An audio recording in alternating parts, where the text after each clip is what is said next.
Io mi chiamo Ester Gallo, insegno antropologia al Dipartimento di Sociologia e Ricerca Sociale dell'Università di Trento e dal 2019 coordino il Polo Nazionale di Scholars at Risk Italia insieme a Claudia Padovani e Francesca Elm.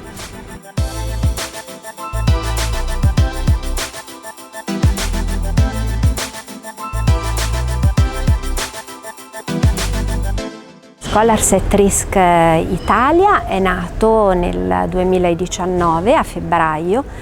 è stato lanciato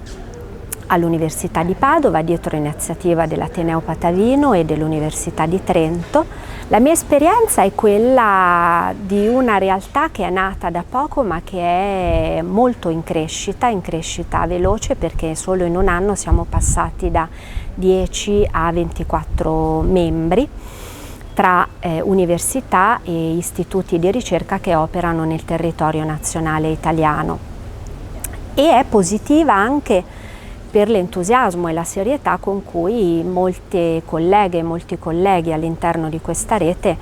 il tempo e la passione che dedicano al di sopra di quelle che poi sono le loro mansioni accademico-amministrative.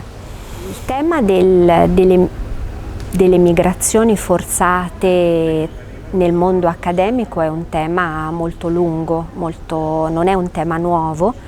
Noi conosciamo sicuramente gli aspetti più famosi nella storia del XX secolo, vale a dire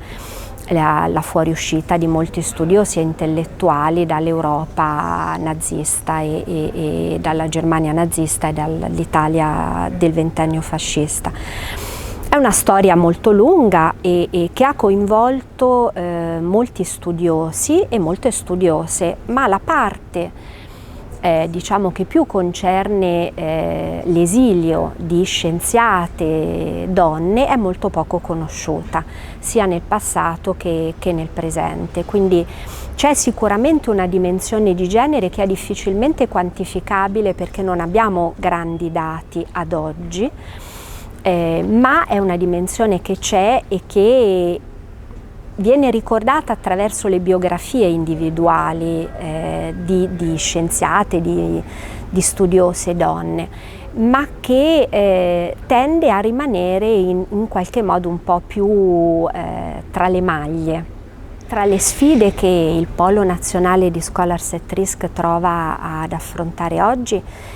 c'è il costruire un programma a livello nazionale. Gli atenei singolarmente sono molto attivi, siamo molto attivi anche in modo congiunto attraverso collaborazioni finalizzate alla promozione di conoscenza sulla libertà accademica, sull'advocacy.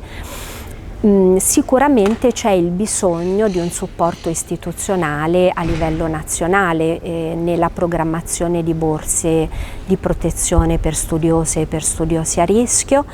e anche nel diffondere attraverso corsi, attraverso convegni, una tematica che è molto poco dibattuta in Italia come in Europa, e cioè il tema della libertà accademica